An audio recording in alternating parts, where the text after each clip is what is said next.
If your email list is ice cold, then you are in the right video because I'm going to show you today exactly how to send that first very scary email and the technique that you're going to want to set up so that you can bring those subscribers right back. Yep, I call it the Boomerang Technique and you are about to learn it. Hello, I am Monica Snyder, and if you are into email marketing and passive income and affiliates and cool things like that, you are going to want to subscribe because we are going to be talking a lot about that on this here channel. One of the questions I get asked the most is, how do I revive a dead cold email list? Look, I hear you. You let your list grow cold. It's okay. I'm not here to judge. I'm here to help. And what I have to say is that letting your list grow cold, it's okay. It happens. I've even had it happen to me when there's been stuff going on in my life and things just got overwhelming and I didn't mail my list for a while.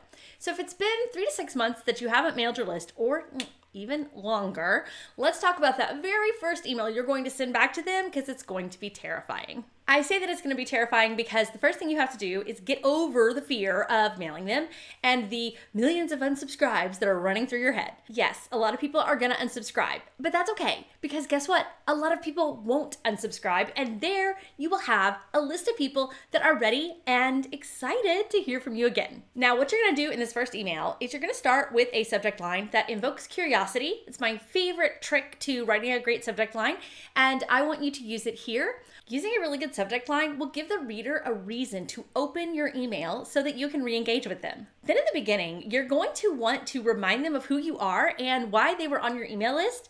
And also, I like to include an unsubscribe link right there in the top. I also like to format this a little differently. I will put it in italics so that it's kind of a side note and people will see it. And it does give them that unsubscribe link at the top so that they know that that is a possibility. Now, here's why I want that unsubscribe link at the top. Because guess what is always consistent in their experience in their inbox? Oh yeah, that's right, the spam button. Now, I don't want you getting marked as spam, and you definitely run a small risk with that, but honestly, it's not that big, and it should not stop you from sending this email. And by putting the unsubscribe link right up at top, you let readers know that you're aware you haven't been in their inbox a while.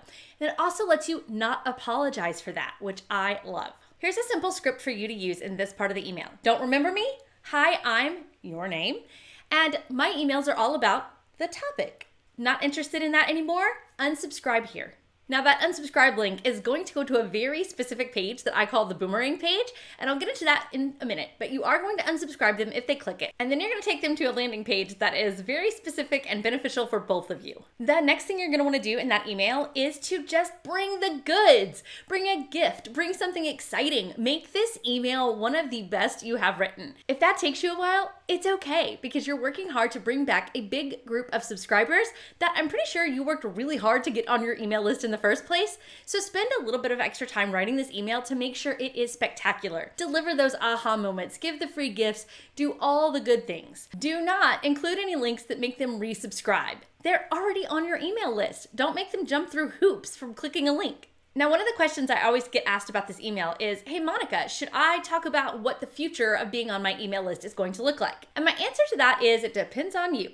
Because if you are going to stick to a schedule and commit to that and do all the stuff, then yes, let your readers know. But if you're still kind of like, ooh, I'm just going to email every once in a while, I'm not really sure. First of all, we're going to work on that. But second of all, I wouldn't let your readers know that because you should be the leader for your reader. And leaders don't say, hey, I might be around. No, they're confident in what they're doing. So if you're confident in what you're doing, tell your readers. If you're not quite sure, then just skip that part. And there are 2 things I want you to completely leave out of this email. Now, one of them is going to be really hard, and that is do not apologize. Okay, I know. We all want to apologize when we have done something wrong. But here's the truth. You haven't really done anything wrong. So do not apologize. Just send the email out and make it good and juicy. And along those same lines, don't give the whole backstory of why you didn't email. If you want to include like 1 to 2 lines of like, hey, this is what's been going on in my life so that you can reconnect with your reader, I am all for that. But nobody needs a 700-word picture of what just happened in your life with all the llama dramas, okay? Just make it really good, really focused on the reader and bringing things that they want to their inbox so that they are likely to not unsubscribe and to re-engage with your future emails. Now let's talk about the unsubscribe links in this email because you are going to set them up to unsubscribe the reader and then take them to what I call the Boomerang page. What is the Boomerang page? Well, it's really just a re-opt-in page. What I want you to do is clone an existing landing page that you have that's got the free gift And yes, it can even be the one that the person has already opted in for. And I want you to put that, clone it, and then at the very top, I want you to put some specific language that is going to help these readers decide if, well, maybe they should come back. Now, the very top of this has to be extremely clear that they are unsubscribed. I need a big header there that says, you are unsubscribed, because that is the law. You have to unsubscribe them if they want to be unsubscribed. So be sure to set that up in your autoresponder so you can unsubscribe them and then take them to a landing page. And I will tell you that I think most softwares do this, but I'm not sure that all do. So ask your software help desk if you aren't sure. Right after that, you're gonna say something like, can I convince you to come back with this free gift? And then the rest of your landing page should be pretty much a clone of one that has converted really well for you before. I'm gonna pop one up on the screen that I use as a Boomerang page so that you can see exactly what I'm talking about. See how the headline is really big that says you are unsubscribed, and it's even in a different color so that it stands out. And then that next line says, can I convince you to come back?